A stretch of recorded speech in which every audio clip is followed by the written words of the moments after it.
Mawin, hindi lamang po para tumanggap ng prayers, at the same time, excited tayo to hear the message of God. Amen. Amen? So, napakalaga po niya. Napakalaga po niya na huwag po nating mababaliwala ang bawat isang bahagi ng ating Sunday worship. Dahil siya kasi parang mababaliwala. Hindi, okay lang. Sa Word of God na lang ako. Hindi, okay lang. Sa praise and worship na lang ako. No. Ang bawat bahagi po ng ating Sunday worship ay bahagi ng gawain ng Panginoon. Kaya once na may pinabayaan po tayo kahit isa po dito mga kapatid, may napabayaan na po tayo bahagi ng gawain ng Diyos. Amen? So makita po natin to at maging isa po ito sa pagsamba natin bilang mga mananampalataya ng ating Panginoon. Amen? So nakaka-alarma na po ang nangyayari sa panahon natin ngayon. Tama? Yes, amen. Medyo nakaka-alarma na po talaga ang mga nangyayari. Kaya dapat tayo po na mga tumanggap ng liwanag, katotohanan mula sa ating Panginoon ay lagi pong maging handa. Huwag po natin hayaan na yung mga nangyayari sa panahon natin ngayon ay mabaliwala lamang. Diba? So, dami na pong lumalabas na palatandaan sa muling pagbabalik ng ating Panginoon. Diba, last Sunday, last Sunday, yung nabanggit ko yung sa ibang bansa, yung nagpapakita na tawag doon, yung tracts na nakalagay doon, have you accepted Satan as your Lord and Savior? Diba, hayagan na po ngayon, mga kapatid. Hayagan na po ngayon ang ginagawa ni Satanas. Bakit po? Dahil alam ni Satanas na malapit na ang kanyang oras. Alam ni Satanas na malapit na ang pagdating ng ating Panginoon. Pagkaman hindi niya alam yung exact. Diba? Kasi sabi ng Bible, walang nakakaalam sa eksaktong oras ng pagdating ng Panginoon. Diba? Tanging ang Ama lamang ang nakakaalam sa eksaktong oras ng pagdating ng ating Panginoon sa Kristo. Amen? So the question is, are you ready? Amen. Handa ba tayo? Amen. Dapat lagi po tayong handa. Dahil anumang oras, pwede po dumating ang ating Panginoon Yeso Kristo sa kanyang muling pagbabalik. And I hope na tayo po ay matatagpuan ng ating Panginoon Yeso Kristo na talagang excited sa kanyang muling pagbabalik. Diba? So, hallelujah. Praise God. Nakita niyo na po yung bagong movie this coming December. Yes. Para po sa mga bata yun. Parang Christmas na, pang-Christmas na movie yun, di ba? Yung Dear Satan. Di ba? So nakita po natin, ito po ay isa sa mga strategy ng Diablo. Strategy po ito ng Diablo kung paano siya makakapandaya. Bakit po? Sigurado ako, maraming bata ang manunod nito sa sinihan. Maraming magulang dadalhin ang kanilang anak sa sinihan.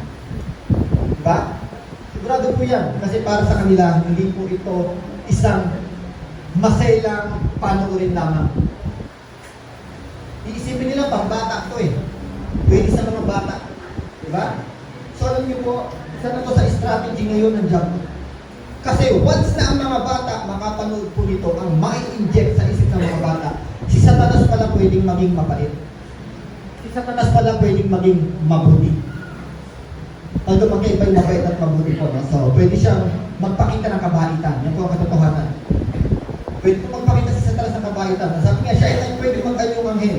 Pero yung kabutihan, the righteousness, ito ang wala kay Satanas. At hindi pwedeng magkaroon si Satanas. Pwede siyang magpakita ng kabutihan upang makapandaya po ang Diablo. Pero yung righteousness o yung tinatawag na kabutihan na natanging sa Diyos lamang nagmula, wala po niya ng Diablo.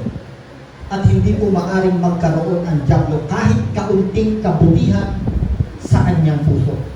Dahil puno ng kasamaan, puno ng pandaraya ang Diablo. Tama? Amen. Yan po ang kalikasan, attributes ng Diablo. Diba? Sabi nga, kabaliktaran ng Diyos. Although yes, kabaliktaran, good and bad, pero they are not equal. Si Satan, siya ay hari dito sa darkness at ang Diyos ay hari dito sa kaliwanagan. So, hindi po katotohanan yun. Si Satan po, once na dumating ang kanyang oras, siya ay parurusahan din ng Diyos. Hindi po siya magiging mayor doon sa impyerno. Diba? Katulad po ng nakikita po natin sa YouTube, yung mga pandaraya na ginagamit po, na yung mga demonyo, pinapahirapan nila yung mga tao na napunta sa impyerno. No, hindi. Even the devils and the demons, even the devil, rather now, even the devil, kasi ang devil, isa lang yan eh. Si Satanas lang yan eh. But demons, ito yung marami. Tama? Even the devil and the demons, sila man, ay parurusahan din ng Diyos doon sa tinatawag na dagat-dagatang apoy o impyerno. Kasama ng mga tao na hindi sumampalataya o ni-reject yung mabuting balita ni Yeso Cristo. Amen? So maging aware po tayo ngayon, mga kapatid. Maging aware na po tayo sa mga nangyayari sa ating panahon. Dahil hayagan na po ang mga palatandaan na nakikita po natin para po masabi natin malapit na talagang dumating ang ating Panginoon Yeso Cristo. Diba? So bago po tayo patuloy, manalangin po muna tayo. Dakilang Diyos, sa oras pong ito, Panginoon, we thank you, Panginoon, dahil sa umagang ito muli, O Diyos, kami po ay nakaawit ng papuri upang ikaw po ay aming mapasalamatan. Thank you so much, Lord God, sa buhay ng bawat isang narito, na handa ang puso upang ikaw ay masamba ng may katotohanan. And thank you so much, Lord. Alam din po namin, Panginoon, na ang puso ng bawat isa, Panginoon, ay merong kapananabikan, Panginoon, na marinig ang iyong mensahe sa umaga nito. Lagi pong sabik ang aming mga puso, Panginoon, sa kung ano man ang itutulong sa amin. Because every word that released, Panginoon, sa likod ng pulpito na ito, Panginoon, naniniwala po kung ito po ay magmumula sa iyong lahat, Panginoon. Kaya Lord, bantayan mo po ang aking mga labi, Panginoon. Huwag mo po hayaan, O Diyos, na mangaral ako by my own, Panginoon. Kundi mangangaral po ako, O Diyos, sa bisa kapangyarihan, Panginoon, ng pagsama mo sa akin ng iyong banal na Espiritu. Kaya samahan mo ako, Panginoon. I pray, Panginoon, na sa umagang ito, wala pong ibang maitataas. Ibaba mo lamang ako, Panginoon. Walang ibang makitang mapaparangalan dito, kundi ang iyong pangalan lamang, Panginoon. Thank you so much, Lord God. Hayaan mo po, Diyos, na sa umagang ito, ang puso ng bawat isang Panginoon ay bukas at may kagalakan upang angkinin ang iyong mensahe, Panginoon, na itatanim mo sa aming mga puso. Hayaan mo po na maging matabang lupa ang aming mga puso, O Diyos, upang ang iyong mga binhi, Panginoon, ay makapenetrate ng tuluyan sa aming puso. Ito ay lumago at magbunga sa aming mga buhay. Thank you so much, Lord God. In Jesus' name, Amen and Amen. Sino gusto yumaman? Sino po gusto yumaman? Lahat tayo. Diba? So wag po tayo mahiya na sabihin, ako gusto ko din naman yumaman. Lahat po tayo gusto natin yumaman. Yan po ang isang katotohanan. Diba? So pag-uusapan po natin ngayon is about pagyaman. Ha? Excited ba tayo? Sino gusto yumaman? Ako. Ano? So pag-uusapan natin ngayon kung paano tayo magiging mayaman. Are you ready? Yeah, so pagkabit yung pag-uusapan, medyo interesting yan eh. Yeah, interesting kasi gusto natin yan eh. Bawat isa sa atin, nagdi-desire naman talaga. Wala nang sasabi ako, sir, ayaw ko yumaman. No, nagdi-desire din naman po tayo. Kaya lang, ang pagyaman na gusto natin ay naka-align sa kalooban ng Diyos. Di ba? So dapat sa pagyaman na dinidesire po natin, lagi po natin hingin na yung desire na ito dapat laging naka-align sa kalooban pa rin ng Diyos. Yeah, so, now, handa ka na bang yumaman? Amen. Amen. So, payayamanin tayo ng Panginoon. Amen. So, ito po yung ating pag-aaralan niya. Pa-slide po. Amen. Be rich in good works. Ay, gusto ko ba pagyaman yung nandiyan? Akala ko yung nasa isip ko. O, di ba? So, minsan kasi iba pala yung kanyang pagyaman na sinasabi ni Pastor. Now, gusto mo pa rin bang yumaman? Amen. Handa ka pa rin bang yumaman? Amen. Pero hindi na dito sa bagay dito sa mundo. Kundi dito na sa mabubuting gawa. Amen? So dapat makita kasi natin na tayo ay nandito pa sa mundo. So yes, we are saved by God's grace through faith alone. Yan po ang lagi nating naipapangaral at naibibigay o naididiin sa ating mga pangangaral. So, subalit hindi rin po dapat mawala yung tinatawag na good works. Amen? Kasi baka mamaya doon na tayo pumunta sa may overgrace eh. Diba meron kasing mga preacher na nandun sila sa pinatawag na overgrace. Yes, kagandahan ng Diyos, biyaya ng Diyos ang lahat na meron tayo, biyaya ng Diyos kung bakit tayo nakakapagpuri, biyaya ng Diyos kung bakit tayo nakakasamba, at higit sa lahat, biyaya ng Diyos ang ating kaligtasan. Amen. Pero dapat makita natin, kalaki o kalakipan ng biyaya na ito ng Diyos o ng pagliligtas na ito ng Diyos, kailangan be rich in good work. Dapat merong makitang mabubuting gawa sa ating mga buhay. Amen? Diba? So napakahalaga po niyan kasi baka mamaya ma-misinterpret po natin ang ating mga pangangaral. Napakaakala natin, winawalang bahala na po natin dito yung tinatawag na good works o good deeds. Amen? I tell you the truth. Yes, direct na sasabihin ko sa iyo, pagdating sa kaligtasan, talagang binawalang bahala ko ang good works. Amen? Dahil yan ang sinasabi ng salita ng Diyos. Good works cannot give salvation. Amen? So ang mabubuting gawa ay hindi makapagbibigay o makakagarantiya sa ating kaligtasan.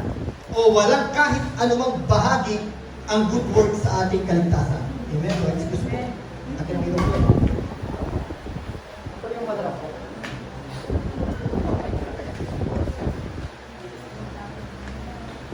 So dito po, pag-aaralan natin, para makita po natin dito, baka kasi pumalap tayo doon sa, okay na, I was saved by God's grace through faith alone. Yeah? So makita pa rin po natin na sa pagliligtas na ito ng Diyos, kailangan makita na yung tinatawag na bunga. Diba? Yung bunga po. Kaya nga, sabi ni Apostol Pablo, NLT version po na Philippians, sabi niya, show the result of your own salvation. Diba? And what is the result? What is the result of salvation? Diba? So yun dapat natin makita. The result of our salvation is to do good works. Ephesians chapter 2 verse 10, we are created to do good works in Christ Jesus. Diba? Ephesians chapter 2 verse 10 po yun, nakasulat doon. Bago yun, sinabi po na ni Apostol Pablo sa mga mananampalataya, sabi doon, dahil sa kagandahan loob ng Diyos, o for by God's grace, you are saved through faith to our Lord Jesus. Diba? Pinakita niya doon, na tayo ay naligtas by God's grace, biyaya ng Diyos, regalo ng Diyos, sa pamamagitan ng ating pananampalataya. At pagpasok ng verse 10, o verse 9 muna, sabi sa verse 9, bakit daw ganun ang pagliligtas ng Diyos? Bakit sa pamamagitan ng pananampalataya o ng biyaya? Bakit sa pamamagitan ng biyaya ng Diyos at sa pamamagitan ng ating pananampalataya? Upang hindi tayo magmalaki sa Diyos. Tama? At pagpasok ng verse 10, ang sabi doon, tayo ay nilikha ng Diyos kasama ni Kristo upang gumawa, sabi doon, ng mabubuting bagay. Diba? Sabi sa verse 10, pag binasa po natin yan, tignan po natin, para makita po natin doon yung tinatawag na good works. Kasi sa Bible po, pag sinabing good works, dalawa po yan. First is the human effort. Nasabi na po natin ito dati. First na good work na makikita po natin sa Bible, doon lang din po yun sa sinasabi kong mga verse. Ephesians chapter 2, verse 8 to 10. First, yung good work na tinatawag na human effort, ito yung human effort na many people try to receive God's forgiveness by their own efforts. Amen? Yan po ay isang napakalaking sampal sa ating Panginoon Jesucristo. When we try to get the salvation dahil sa ating mga ginagawang mabuti. Diba? So yan po ay hindi accepted ng Diyos. Rejected po sa Diyos ang lahat ng kabutihan without doon sa tinatawag na good works after salvation. So ito yung pangalawa. Good works after salvation. Na kaya pala natin magagawang mabuti, makagawa ng mabuti, it's because doon sa salvation na naranasan po natin. Ito na ang bunga. Diba kaya sabi dito, be rich in good works. Diba yan, Pastor? Sobrang interesting na sana yung introduction. Pagdating sa title, medyo nakaka-less ng interest. Amen? So, mas maging lalo po dapat tayong interesado kapag mga ganitong usapin. Kapag ganito po ay kinakailangan ng bawat mananampalataya. Kinakailangan po natin to sa ating buhay. Diba? So, mga kapatid, ito dapat po natin makita.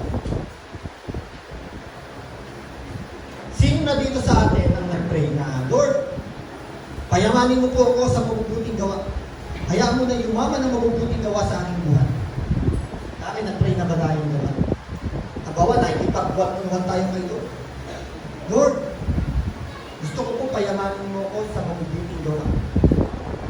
O baka, Lord, please naman, payamanin mo naman ako. Kailangan ko din yumaman. Diba?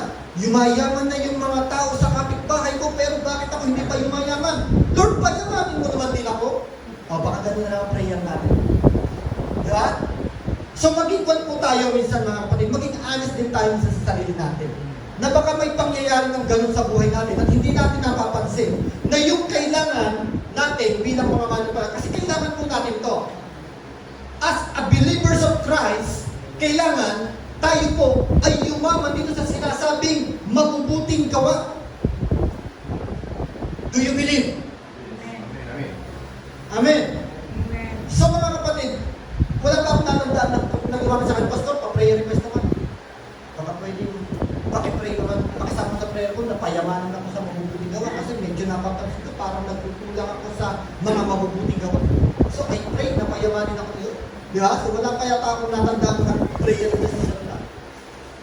So medyo maging aware din po tayo ngayon mga kapatid. Makita po natin na kailangan po natin yan. Amen? So much better po, we are rich in material things. Ito tingnan po natin, much better na tayo po ay mayaman sa mga bagay dito sa mundo. At the same time, we are rich in good works. Di ba? So napakagandang makita ko na gano'n, napakagandang pabor ng isang Kristiyano. Uy, ano yun ah? Mayaman na yun sa mga bagay dito sa mundo. Pero, makikita mo, napakayaman pa rin niya sa paggawa ng mabubuting bagay. O, di ba? So, yun ang napakaganda kung makita natin. Ganyan po ito. Rich in good work is more important than material riches. Amen? So, yung pagyaman o pagiging mayaman daw sa mabubuting paggawa ay higit na mahalaga kumpara sa mga kayamanan dito sa mundo. Amen? Why? Ito po. Dahil hindi mo ma-demonstrate ang Diyos sa pamamagitan lamang ng kayamanan dito sa mundo. Hindi mo masasabi sa mga tao o hindi may pagsisigawan ng kayamanan natin dito sa mundo na tayo ay may Diyos sa buhay. Pagamat ka sabi mo tao, uy, pinagpana yun si kapatid. May mansyon. Diba? Pero hindi po yan ang talagang makakapag-demonstrate ng buhay ng tao para sabihin na siya ay suma sa Diyos. Amen? So, ang makakapag-demonstrate po, tignan natin dito. Tignan po natin ito mga kapatid. Notice this. Si Jesus, nung pumunta po siya dito sa mundo, sa earthly ministry ng ating Panginoon sa Kristo, siya po ba ay mayaman?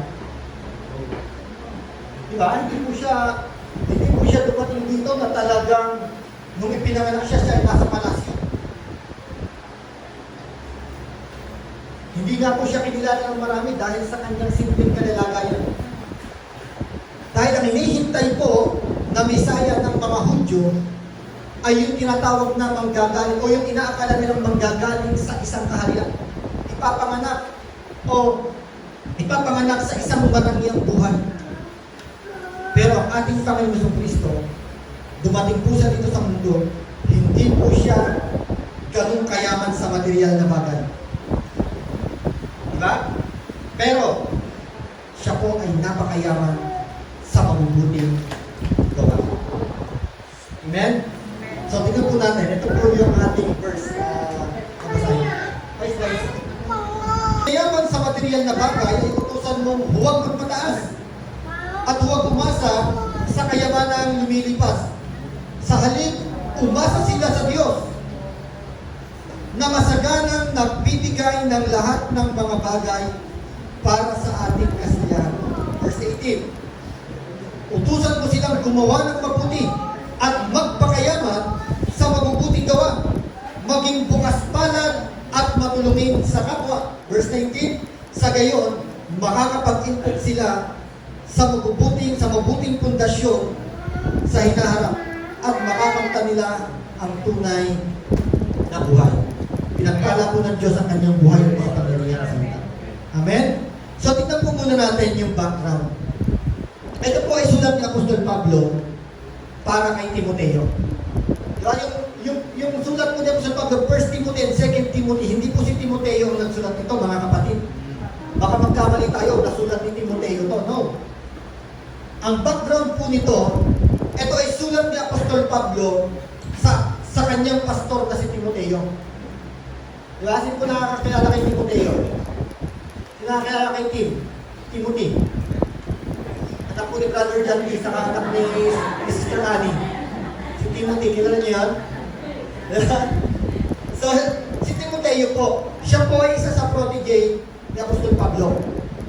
At si Timoteo po ay pastor ni Apostol Pablo sa Church of Ephesians. Sa Ephesian Church, doon po siya nagpapastor. Nakasulat po yan sa chapter 1, verse 3. Tingnan niyo po. Sabi po dito, hindi po naisama dyan. Sabi po dito, sa unang Timoteo, chapter 1, verse 3, sabi dito, gaya ng pinapakiusap ko sa iyo, bago ako pumunta sa Macedonia, nais kong manatili ka sa Efeso upang utusan mo ang ilang tao dyan na huwag magturo ng maling aral. So si Timoteo po ay nasa Efeso nagpapastol. Amen? At ito ang background ng Ephesus. Ephesus was wealthy city. Mayaman na syudad ang Ephesus. Di ba? Masasabi natin siguro, pagdating sa Juan, masasabi natin, ano bang mayaman na syudad dito sa atin? Pilar, sabihin natin, mayaman ang Pilar. Nandito tayo sa Pilar eh. Pilar? Balangat eh, may taga-balangat eh. So, masasabi natin, ang Ephesus ay mayaman na syudad. Now, dahil mayaman na syudad, marami pong members sa Ephesian Church ay masasabi din mayaman. Talagang masasabing may kakayahan. Talagang masasabing masagana ang buhay. So, ganyan po. Now, ang sabi ng Apostol Pablo, kaya kasabi niya rito, ang mayayaman sa material na bagay ay utusan mong huwag magpataas at huwag umasa sa kayaman ng lumilipas. Sa halip, umasa sila sa Diyos na masaganang nagbibigay ng lahat ng mga bagay para sa ating kasiyahan. Yung sulat po na to, o yung instruction na to ni Apostol Pablo kay Timothy, hindi po niya pinapasabi ni Apostol Pablo yan para sa mga unbeliever. Kundi doon po sa mga mayayaman o sa mga wealthy people na member ng Church of Ephesians. Tama? Ang sabi niya kasi talaga nakita ni Apostol Pablo, merong mga mayayaman, meron talagang mga member sa church na talagang mayayaman. Diba? So kaya sabi dito ni Apostol Pablo, utusan mo sila. Diba? Command. Sabi niya sa ibang version, teach them. Turuan mo sila, utusan mo sila. So yun ang advice ni Apostol Pablo kay Timoteo. Ano daw yung advice? Teach them to become rich in good works. Diba? Kasi pagkamat mayaman sila, merong kulang. Meron silang kailangan na mas maunawaan pa. Ano yun? To be rich in good works. Diba? Kaya nasabi natin kanina, it is better to be rich. Diba? It is good to be rich rather, but better to be rich in good works. Diba? Walang masama mabuti po, maganda po, na tayo makitang talagang sumasagana sa ating buhay dito sa mundo. Pero, higit na magandang makita na ang ating pong spiritual ay mas sumasagana sa pamamagitan ng ating mga mabubuting ginagawa. Amen? Kasi parang ganito kasi yun eh. Si Apostol Pablo kasi, he is the overseer. Di ba? So, ang illustration nito, yung church natin ngayon, meron po tayong overseer at meron pong pastor sa kanya-kanyang lugar. Halimbawa po, tayo, overseer po natin. Kumbaga si Bishop Joel, siya yung tumatayong, parang si Apostol Pablo, siya yung overseer sa lahat ng church sa Blessed Family. At meron siya kanya-kanyang pastor. So, halimbawa, si Bishop Joel, nag-send siya ng message sa isang pastor niya, ng Blessed Family. I advise you to teach them to become rich and to poor. Diba? Pastor ganito, I advise you to teach them. The church, teach them to be rich or to become rich and good works. Amen? Now, tignan po natin dito mga kapatid. Sabi dito, those who are rich materially, ito ang itinuturo po o ang ipinapaturo ni Apostol Pablo sa mga mayayaman sa material na bagay. Sabi niya dito, first is, be grateful to God. Turuan mo sila na umasa sa Diyos, magpasalamat sa Diyos. Amen? Kasi ang isang danger ng masaganang pamumuhay dito sa mundo, ang isang danger nito, mga kapatid. Baka hindi na natin magawang ipagpasalamat ang lahat ng ito sa Diyos. Amen? Yan po ang isang danger. Baka mamaya makalimutan na natin ipagpasalamat sa Diyos. Baka mamaya magpasalamat na tayo dahil tayo ay nagpursige sa ating buhay. Baka mamaya ipagpasalamat na natin yung mga bagay dito sa mundo. Amen? Kaya sabi dito, those who are rich materially, be grateful to God. Pangalawa, don't be proud. Yan ang pinapatulog ng Apostol Pablo. Sabi dito, turuan mo sila na huwag magmataas, huwag maging mapagmataas. Papalit po, verse 7. Ito, utusan mong huwag magmataas at huwag umasa sa kayamanang lumilipas. So yan po ang instruction. So pangatlo yung don't trust in your wealth o sa ating money. Amen.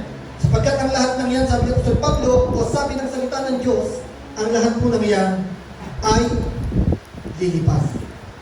Diba? So ito yung sabi ko kanina, it is good to become rich, but it is better to be rich in good works. Amen? Amen. So ito magandang misa, Lord. Kung papayamanin mo rin ako, huwag mo rin kaligtaan na payamanin ako sa paggawa ng mabuting bagay. Diba? So kaya, isa po dapat sa maging prayer natin. Kasi, yung good works po mga kapatid, kung titignan po natin ito, napakalaki po ng halaga nito. Kung napaka-importante po ito. Tignan niyo po sa amin. Matthew. Yan. Sabi po dito, Matthew chapter 5, verse 14 to 16. Sabi dito, kayo ang ilaw ng sanlibutan. Sino tinutukoy dito? Unbeliever ba tinutukoy dito? Ay, hindi. Tayo na mga nasa Panginoong Jesucristo. Kayo ang ilaw ng sanlibutan. Ang isang lungsod na nakatayo sa ibabaw ng purol ay hindi maitatago. Next. Walang taong nagsisindi ng ilaw at pagkatapos ay inilalagay iyon sa ilalim ng banga. Sa halip, inilalagay iyon sa talagang patungan upang matanglawan ang lahat ng nasa bahay. Gayon din naman, dapat ninyong paliwanagin ang inyong ilaw sa harap ng mga tao upang makita nila ang inyong mabubuting gawa at papurihan ang inyong Ama na nasa langit. Di ba? Sabi, kayo ang ilaw ng sanlibutan. Pero sino ba ang tunay na ilaw ng sanlibutan? Sino ang tunay na ilaw ng sanlibutan? John chapter 8 verse 12, sabi ni Jesus, I am the light of the world. Ngayon, bakit sasabihin dito, Pastor? Bakit sinasabi dyan na tayo ang ilaw ng sanlibutan? Yes. Dahil nasa atin ang ilaw na to. Di ba? Kaya nga sabi, walang tao na Tama?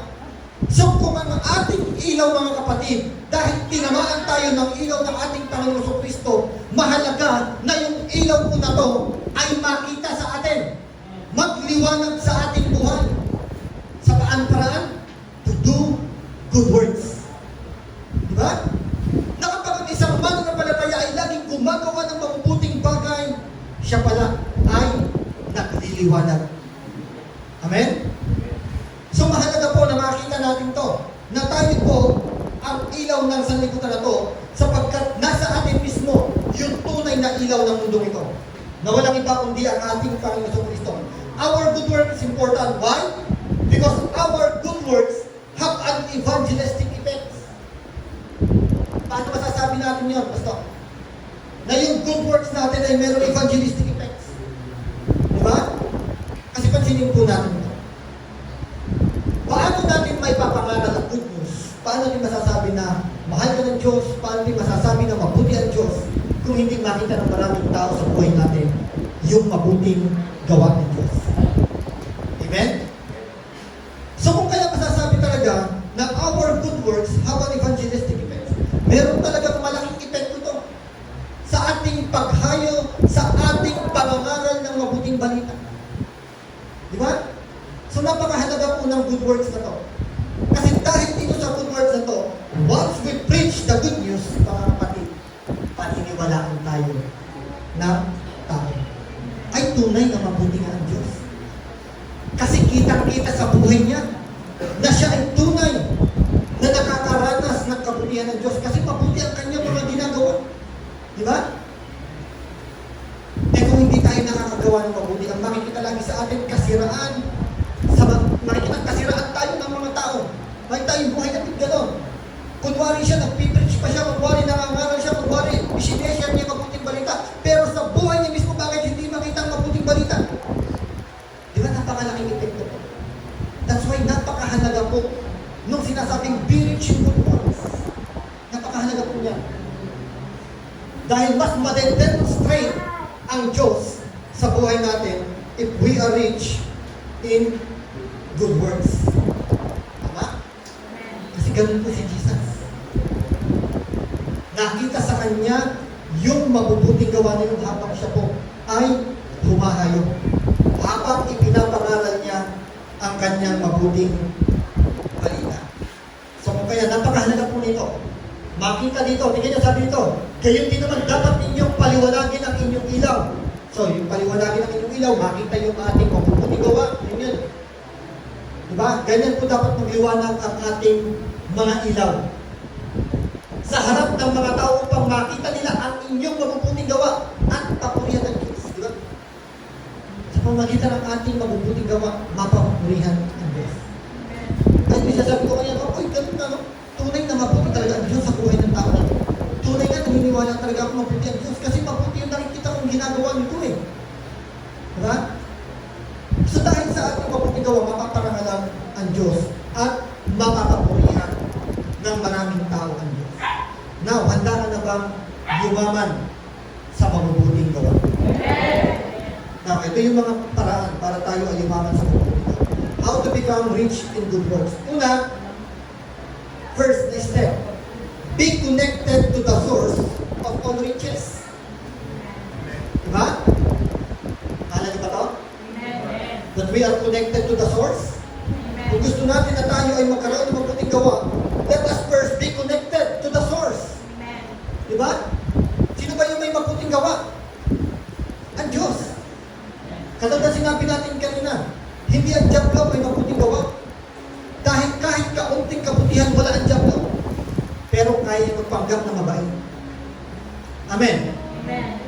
So ipapakita po natin dito na ang Diablo talagang hindi niya kaya magpakita ng tunay na kabutihan o magkaroon ng tunay na kabutihan.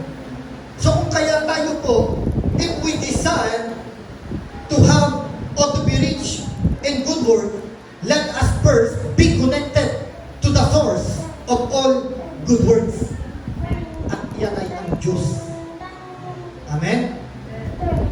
Pagamat merong mga tao na ikinukonekta sa atin ng Diyos, pero ang pinaka-source source ng all good works ay walang iba kundi ang Diyos. Diba?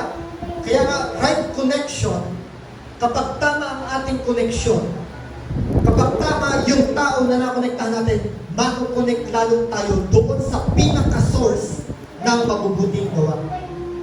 Halimbawa, makonect kasi tayo sa mga tao na hindi naman naniniwala sa Diyos. Sa mga tao na ayaw naman sumamba sa Diyos. Sa mga tao na ayaw naman magbigay ng papuri sa Diyos. Once na nakonect tayo dyan, malamang baka mapalayo tayo kung hindi tayo matatag. Amen? Pwedeng mangyari. Pwedeng mangyari na tayo ang makilayo ng mga tao na to kung hindi natin o kung hindi tayo magiging matatag sa ating pananampalataya. Kaya let us first be connected to God. Kaya tama yung sa Sunday School kanina. Paano tayo kukonect sa Diyos? Una, through prayer, napakahalaga niya. Nagpe-pray pa ba tayo? Gano'ng kadalas sa isang taon? Gano'ng kadalas tayo sa isang taon nakikipag one-on-one kay Lord? Pastor, ang huling natatandaan ko, last 2023, July din yun eh. August din yun eh, pero last 2023, nakipag one-on-one ako kay Lord. Di ba? So, huwag natin hayaan na gano'n. Katulad nga sabi kanina, prayer ito ay parang paghinga natin, maghihahalong tulad sa paghinga natin. Kasi connection natin ito sa Diyos. At ang isang tao na walang connection sa Diyos, magiging patay ang kanyang spiritual. Di ba? Tama naman eh. Wala kang connection doon sa nagbibigay ng buhay para mabuhay, lumakas ang iyong spiritual. Tapos sasabihin natin, buhay na buhay ang ating spiritual. Pero hindi tayo tumatawag doon sa connection, doon sa source. Actually, yung kahapon, example kahapon sa Bible study namin sa PLDT. Pag ang cellphone lobat, saan natin ilalagay dito? I-charge natin ito sa outlet, doon sa source ng kuryente. Tama? So, ganun din dapat tayo sa buhay natin. Once we build and let us connect to the source of our strength. Diba? Once na napapansin po natin na parang nagkukulang na tayo sa paggawa ng mabuti sa pagiging rich in good work, let us connect to the source of all good works. At walang iba kundi ang Diyos. Amen? So, connected to God. When we are connected to God, hindi tayo makukulang sa mabubuti gawa. Tingnan niyo po, sabi dito. Slide po. Sabi dito, mga awit, 23 verse 1, si Yahweh ang aking pastol. At sinabing si Yahweh ang aking pastol, ano makikita natin dito? The connection, the relation. Di ba? Kasi inaangkin niya, ang Diyos ang aking pastol. Ibig sabihin niya, ang gusto sabihin dito ng sumulat ng awit na ito, gusto niya iparating na ako ay sa Diyos. Tama? Masasabi ko natin na ang Diyos ang aming pastol. So kapag ganyan po, kaisipan natin, ako ay sa Diyos. Konektado ako sa Diyos, may relasyon ako sa Diyos. Yan ay pagpapakita ng matibay na relasyon sa Diyos.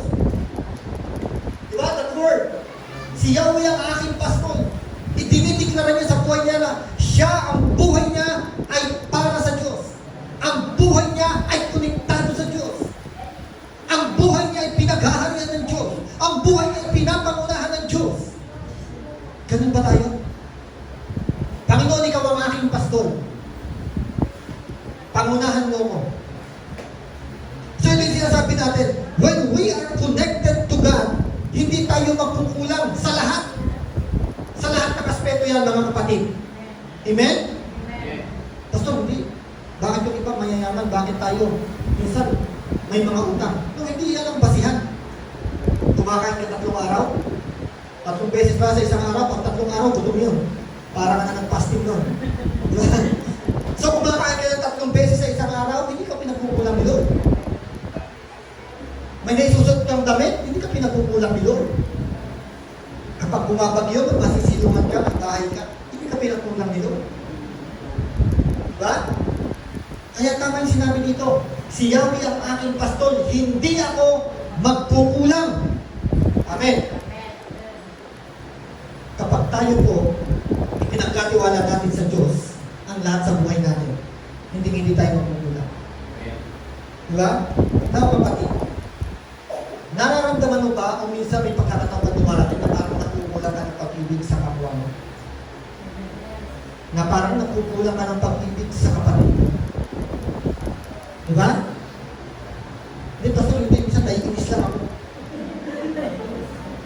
yun. Di ba? Pero mainis talaga ako, gusto. Sa pinakita ko yung mukha niya, nawawala ang araw ko. Bumabagsak yung araw ko na parang ang saya-saya ko. Pag nakita ko yung mukha niya, bigla ako na, di ba? Bigla ako nalulumo. Gusto. Pero mahal ko yun. Yeah, so, kung may pagkakataon, dumadating tayo sa buhay natin, na nagkukulang na po tayo sa pag-ibig sa kapwa natin. Always connect to Jesus. Amen? Kasi si Jesus napakayaman sa pagmamahal. Tama? Napakayaman po ng ating Panginoon Kristo sa pagmamahal. Na paano natin may masasabi? Na tayo ngayon ay yumayaman doon sa tinatawag na pagmamahal niya. Kapatid, nagagawa mo na bang magmalasakit sa kaluluwa ng mga ambitious? Diba? So alam niyo po, si Jesus, kaya siya dumating dito sa mundo dahil may malasakit siya sa ating kaluluwa. Amen.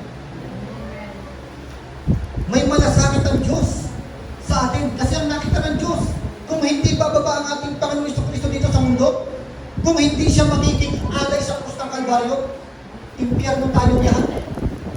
Walang kahit isa sa atin dito ang mapupunta sa presensya ng Diyos kung hindi dahil sa ating Panginoon Kristo. Ganyan nagmalasakit ang Diyos sa ating mga buhay. Ganyan nagmalasakit ang ating Panginoon Kristo sa bawat isa sa atin. Di ba? Masasabi ba natin yun na hindi siya nagmalasakit? Bagamat siya'y Diyos, ang sabi ng Philippians. Di ba? Bagamat siya'y Diyos, ay inari niya ang kanyang sarili. Binitawan niya ang pagiging kapantay ng Diyos upang mag-anyong alipin para sa ating mga kasalanan. Amen? So ganyan po kadakila ang pagmamahal ng Diyos. Ganyan kayaman ang pag-ibig ng ating Panginoon Kristo para sa atin. Yung pag-ibig na ito ng Diyos, mga kapatid, na-overcome nito ang kasalanan. Tama? Dinaig po ng pag-ibig ng Diyos ang kasalanan. Yung kasalanan na maaari sana magpahamak sa atin, pero dinaig ng pag-ibig ng ating Panginoon Kristo. So ganyang pag-ibig din po ang mararanasan natin o mapapapunta sa atin once na tayo ay connected sa ating Panginoong Hesus Kristo. Magkakaroon po tayo ng care sa mga unbelievers. Di ba once na makita lang natin na itong tao ko, unbelievers, nakakaawa ang kasasabihan nito once na siya ay namatay sa oras na ito na hindi nakikilala ang Panginoon sa Kristo. Di ba?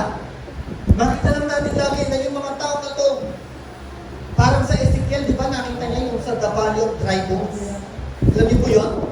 Basahin po natin Ezekiel, kung di ako nagkakamali, chapter 37. Nakita ni Ezekiel doon, pinakita ng Diyos sa kanya. Yung mga kalansay, ano nire-represent ng mga kalansay na yun? Nire-represent ng mga kalansay na yun yung mga tao. Bagamat buhay, pero patay ang kanilang espiritual. Ang patutunguhan pala ng mga tao na yun, bagamat sila ay buhay, ang patutunguhan pala nila ay kapahamakan. Doon sa libingan na kung saan ang mararanasan nila ay kaparusahan. Di ba? So once na ganyan na po ang nakikita natin, ng mga tao nakikita natin, sila ay parang dry bones na nangangailangan ng buhay. Magkakaroon po tayo ng tunay na pagmamalasakit sa mga tao nito. Hindi tayo tatamaring humayo. Hindi tayo tatamaring mag-soul winning. Di ba? Kasi alam natin, yung soul winning, ito po ay isang instrumento ng Diyos para marami ang maligtas. Kahit tayo man dito. Di ba? Bunga tayo ng soul winning. May nangaral sa atin. May nagbahagi sa atin ng mabuting balita kaya tayo ngayon ay narito. Amen? May nagmalasakit sa atin. Yun ang dapat natin makita. May nagmalasakit sa ating kaluluwa kaya naibahagi nila sa atin ang mabuting balita. Kasi kung walang nagmalasakit sa atin kung na ang Diyos, pakalawa yung mga taong ginamit ng Diyos, eh baka ngayon para pa rin tayong kalansay. Para pa rin tayong dry bones na tinasabi doon sa Ezekiel. Tama? Buhay tayo pero ang patutunguhan natin ay sa libingan na kung saan puro kaparusahan. Amen? Pero dahil may malasakit sa atin ng Diyos, na-enjoy natin ngayon ang tunay na buhay. Hindi yung buhay na pisikal lamang dito sa mundo. Kapatid, kung ang ini-enjoy lang natin yun ay buhay na physical dito sa mundo, tayo ang kawawa. Kaawa-awa ka kapatid.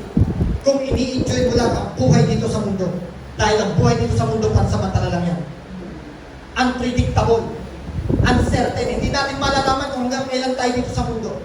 Kaya kapatid, bago mo i-enjoy ang buhay dito sa mundo, siguraduhin mo muna na i-enjoy mo na ngayon ang buhay na walang hanggan. Amen? Pastor, buhay na walang hanggan nga, di ba sa kung pa yun, after death pa yun? No, dito pa lang, we can experience eternal life. Di ba? Dahil once na binanggap mo na si Jesus sa buhay mo, na-experience mo na yung buhay na walang hanggan na to. Nasisigurado mo na ngayon na ikaw ay may buhay na walang hanggan at may enjoy mo na to. Paano natin may enjoy, Pastor, dito yung buhay na walang hanggan? Di ba? Nakita na ba natin to? Yes, may enjoy na po natin dito yon. Paano na, Pastor? Paano may enjoy ang buhay na walang hanggan dito sa mundo? Kahit dumarating ka sa mga kapighandyan ng buhay, kahit dumarating ka sa mga pagkakataon na parang ikaw ay nahihirapan, pero yung maunawaan mo na may buhay na walang hanggan ka, na ang buhay dito sa mundo ay temporary lamang, at yung buhay na binigay sa'yo ng Diyos ay pang-eternal, mai-enjoy mo ang buhay. Tama? Mai-enjoy mo na ang buhay. Dahil pag na-enjoy mo ang buhay na walang hanggan, pag na-realize mo yon, mai-enjoy mo na rin, kapatid, yung buhay dito sa mundo. Ang daming problema, pero praise God, na-enjoy ko pa rin ang buhay. Kasi kahit ang daming problema dito sa mundo, ako alam ko, may secure na buhay. Amen? So ganyan po dapat natin ma-enjoy ang buhay dito sa mundo. Let us first enjoy the eternal life. Bago natin ma-enjoy ang buhay dito sa mundo. Kasi kung ini-enjoy lang natin ang buhay dito sa mundo, kapatid, sinasabi ko, darating ang pagkakataon na mawawala yung enjoyment na yan. Tama? Darating ang pagkakataon na mawawala yung kasiyahan na yan. Once na tayo ay sinubukan ng pagkakataon. Kasi minsan hinahayaan ng Diyos, inaalaw ng Diyos ang mga pagsubok sa ating buhay upang mas makita ng Diyos kung tayo ba ay tapat sa ating pananampalataya. Now kapatid, handa ka ba na kapag dumating ang pagkakataon na sinubok ng Diyos ang iyong pananampalataya, matatagpuan yung pananampalataya na to na matibay at matatag sa ating Panginoon. Di ba? So, mas maganda po mga ganong kapatid, let us first enjoy eternal life.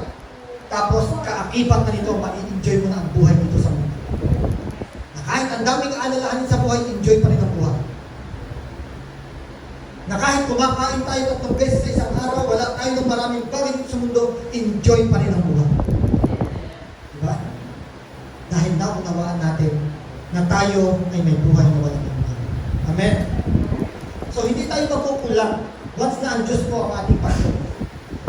Once na tayo naunawaan natin na ang buhay po natin ay para sa Diyos natin. Amen? So, pangalawa, una, ano yung una natin? How to become rich in good work?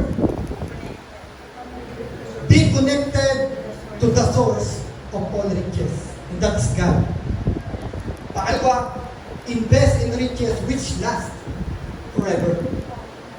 Mag-invest daw tayo ng kayamanan na hindi lumilipas.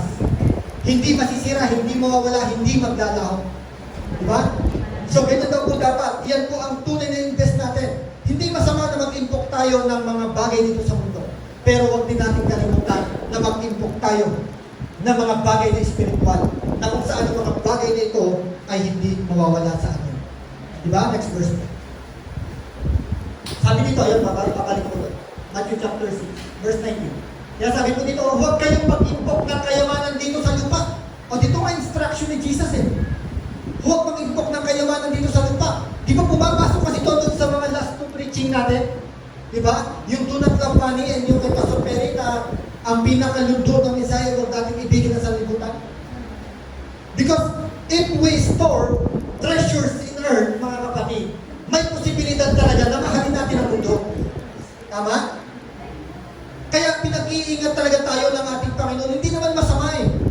Pero iniingatan ng Diyos ang ating mga puso na baka dumating ang pagkakataon na kaiimpok natin ang kayamanan dito sa mundo, makalimutan na po natin na ibigin natin higit sa lahat ng Diyos.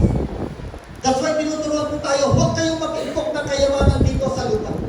Dito'y may naninirang insekto at kalawang. So yun pala ang dahilan kung bakit sinabi ng ating Panginoon Jesucristo yun. Dahil darating ang pagkakataon, maaaring mawala ang lahat ng yan. Sapagkat dito sa mundo, merong insekto, merong kalawang. Sabi dito, at may nakakapasok na magnanakaw. Maaaring mawala ang lahat. Maaaring lumipas ang lahat. Next verse po. Sa halip mag-impo kayo ng kayamanan sa langit, do'y walang nakakapasok na magnanakaw. Ito yung sinasabi natin. Ito tayo pinag-iingat ng ating Panginoon Jesucristo. Sapagkat kung nasaan naroon ang iyong kayamanan, naroon din ang iyong puso. Yun po ang ayaw ng ating Panginoon. Na ang ating puso ay maiwan dito sa mundo. Dahil narito ang ating kayamanan. Kaya nga, be rich in good work. Lagi pong iyon ang i-desire natin. Payamanin tayo ng Diyos sa mabubuting gawa. Diba? It is good to be rich, but it is better to rich in good work. Hindi masama na tayo po ay yumaman dito sa mundo. Pero, huwag din po natin kaliligtaan na hingin sa Diyos na tayo ay yumaman sa mabubuting gawa. Amen? So kaya po pinag-iingat tayo ng ating Panginoon Jesucristo. Tingnan niyo po, sometimes money is quickly running out and disappearing. Kaya nga minsan, di ba, kung makita tayo sa post na sa Facebook, ito, usong-uso to sa Facebook ay yung sahod. Yung kasasahod pa lang, tapos yung sahod, nagpapaalam na, naglalakad na yung pera, yung may paan. Ano na, usong-uso sa Facebook to eh. Talagang masasabi natin sometimes yung money, napakabilis mawala. Ang matindi dito, parating pa lang yung sahod, pero wala na talaga. Dadaan lang talaga sa kamay ng tao. Dahil pagdating pa lang ng sahod, lilipad na ulit, may mga babayaran na. Kaya tunay ito, money is quickly running out and disappearing. Di ba? Kaya wag tayong masyadong magtiwala o wag yung pera maging pundasyon natin dito sa mundo ng kasiyahan natin. Dapat laging ang Diyos ang maging source ng kasiyahan na meron tayo. Kasi pag sa pera, darating talaga pagkakataon. Ito siya sabi natin kanina. Na kung ini-enjoy natin ang buhay, yung temporary buhay lang dito sa mundo, kapag dumating ang pagkakataon na to, di ba? Kasi minsan ganun eh. Ang saya natin, yes, payday na. Kaya lang, pag naalala natin, payday lang pala. At pagdating ng payday na yon, wala na ulit. Malulungkot na tayo. O, hindi na enjoy ang buhay. Tama? So, ganun natin makikita, no? Hindi na-enjoy talaga ang buhay pag dito sa mundo lang. Kaya dapat i-enjoy natin ang buhay na nandun tayo sa source ng enjoyment. Walang iba kundi ang ating Panginoon. Amen? Diyos, tama ba? Money is quickly running out and disappearing. Ang bilis talagang mawala. So kahit gaano pa po natin pakaingatan ang lahat ng yaman dito sa mundo, time has come na mawawala lahat ng ito. Amen? Naniniwala ka? Na kahit gaano pa po natin pakaingatan, pakamahalin, pakapahalagahan ang lahat ng yaman dito sa mundo, darating ang pagkakataon, darating ang panahon na ang lahat ng yan ay mawawala. Di ba? Papalik po. Basta papalik. Ngayon sabi ko, sapagkat kung nasa verse 20. Kaya sabi dito'y may naninirang insekto at kalawang at may mga nakakapasok na magnanakaw. Ito po ang mga pagpapakita ng Panginoon Jesucristo na talagang ang yaman dito sa mundo maaaring mawala. Merong mga dahilan o merong mga bagay na pwedeng makapag-alis ng kayamanan dito sa mundo. Hindi po panghabang buhay o pang-eternal ang yaman dito sa mundo. Kaya huwag po natin pakamahalin. So ito ang magandang maging life goal natin. Because money is quickly running out and disappearing. Ito maging magandang life goal natin. Na kahit kasi anong pag-iingat natin, kahit anong pagpapahalaga natin, kahit anong pagpamahal natin dito, kahit ayaw natin gastusin ito, darating talaga ang panahon na mawawala ang lahat ng ito. Now, ito magandang life goal. Ito maganda. So, not just to get rich, instead, make our lives prosperous in meaningful things. So, wag lang daw tayo magbigay ng atensyon na yumaman dito sa mundo. Sa halip, make our life prosperous. Pasaganahin daw natin ang ating buhay sa mga makabuluhang bagay. And that is the eternal things. yung mga bagay na eternal, higit sa lahat, dyan dapat natin payamanin ang ating buhay. Amen? So, huwag natin mamimisinterpret. Muli, sinasabi ko, hindi masama ang tayo ay yumaman dito sa mundo. Pero, huwag din natin kaliligtaan na kailangan din mas yumaman tayo sa mabubuting gawa. Amen? Hallelujah. So, doing good works will invest treasures in heaven. Tama? Kapag gumagawa daw tayo ng mabuti, we can invest treasures in heaven. Diba? So, paano, Pastor? Pabalik ko, Pastor, sa pinaka-main verse nyo natin.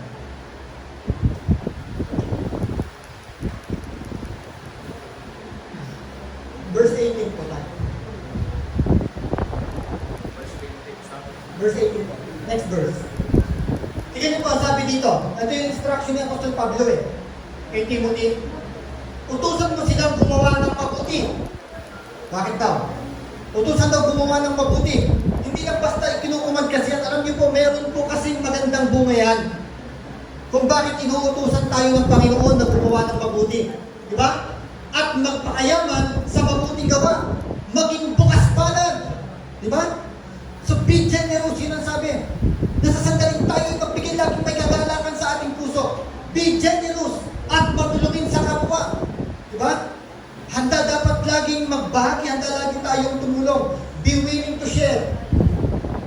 Bakit po? Ito, tingnan niyo po, sabi dito, sa gayon, sabi ng Apostol Pablo, sa gayon, makakapag-impok sila para sa mabuting pundasyon sa hinaharap at makakapta nila ang tunay na buhay. Kaya pala sinasabi ni Apostol Pablo, kaya pala ini-instruct tayo ng salita ng Diyos na be rich in good work. Bakit daw? Dahil ito po, nakakapaglagay tayo ng pundasyon. Di ba? Nakakapag-impok tayo ng magandang pundasyon sa hinaharap at makakamtan natin ang tunay na buhay. Hindi lang tayo basta ikinukuman. Para sa atin din pala yung benefits nito. May benefits din pala para sa atin. Dahil sa pamamagitan po ng instruction na to na kapag ating nagawa, be willing to share, be generous mga kapatid. Ang sabi dito, nakakapag-impok tayo ng mabuting pundasyon sa hinaharap. Ibig sabihin, when we are rich in good work mga kapatid, expect rewards sa Diyos. Pero ang reward niya hindi dito sa mundo. Direkta kong sinasabi sa inyo mga kapatid, hindi dito sa mundo ang reward na yun. Dahil sabi ni Jesus, kung tinanggap na nila ang kanilang reward dito sa mundo, gantimpala, wala na sila tatanggap ito dahil tinanggap na nila sa mundo yun. Kaya kapatid, ang desire natin na reward ay yung eternal na reward na inihanda ng Diyos para sa atin. Kaya sabi niya, mag-impok kayo ng kayamanan sa langit upang yung i-impokin niyo na yun, yun ang magiging reward niyo pagdating ng panahon. Diba? So yan po ang gusto ng Panginoon ngayon. Pangatlo po, you don't have to be rich to be a blessing. Amen. Amen. Hindi natin kailangan na mayaman tayo para maging pagpapala natin. Kasi minsan ganito po ang deceitful heart ng isang tao. Deceitful heart po ito ang nasabi natin. Mapandayang puso ng tao, kaisipan ng tao. Ganito minsan ng tao, Lord, payamanin niyo po ako para makapaglingkod ako sa iyo. Amen? Paano kung hindi tayo payaman ng Diyos? Eh di hindi madidelay pa ang ating paglilingkod? Eh paano pala kung ang plano ni Lord, maglingkod ka muna bago ka niya payamanin? Diba? Eh di na-delay tuloy yung plano ni Lord sa iyo. Mapandaya po yung ganyan kaisipan ng tao. Hindi po galing sa atin yan, galing po sa kaawayan. Inilalagay niya po sa ating puso. Diba? Ipinapaisip po ng kaaway sa atin yung mga ganyan. The Lord, pag ako yumaman, makakatulong ako sa mga nangangailangan. Di ba? So hindi po natin kailangan yumaman para makatulong sa nangangailangan. Tama? Eh pastor, paano tutulong kung wala kang kayamanan? Diba? Para lang yung mga, halimbawa yung isang presidente, mga kandidato, pag ako nanalo, tutulungan ko kayo sa lahat ng inyong kailangan. Parang ganun lang sinasabi natin eh. Eh kung hindi manalo, hindi natutulong. Amen. So yan po ay deceitful heart. Ay isang tao. Eh paano kung hindi tayo payamanin ni Lord? Hindi tayo maglilingkod? Eh Lord, hindi mo naman ako pinayaman. Paano ako maglilingkod sa'yo?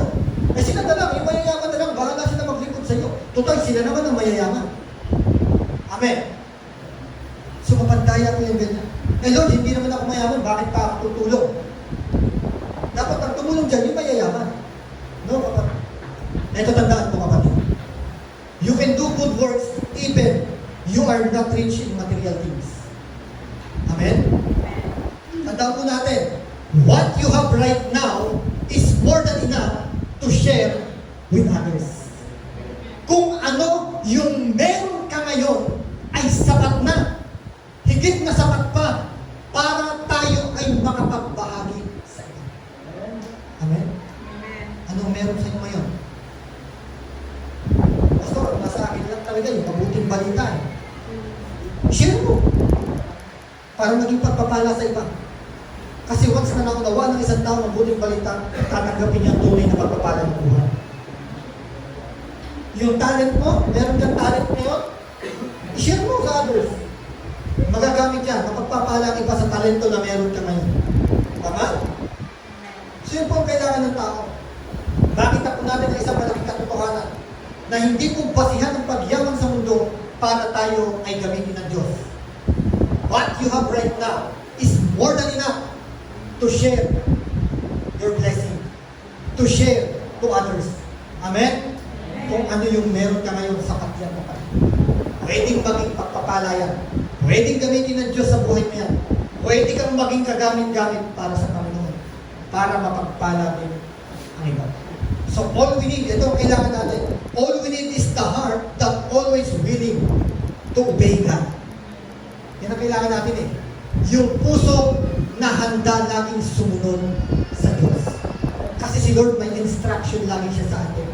Gawin mo to. Diba? Lagi may instruction si Lord, gawin mo to. Anak, gawin mo to. Na kung tayo ay walang puso na handang sumunod sa ating Panginoon, eh Lord, hindi ko pa kaya.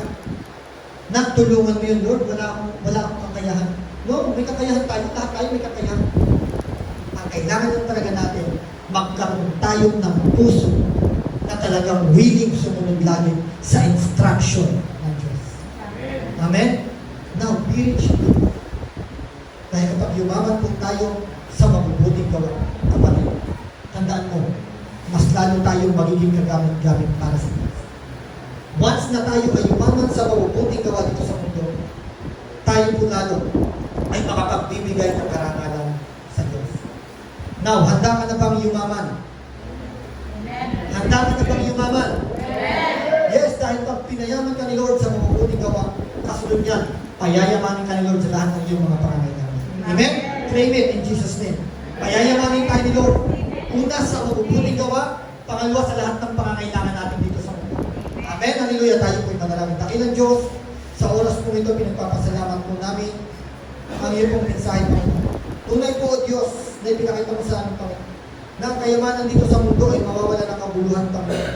Kung wala ang aming pagyaman sa mabubuting gawa.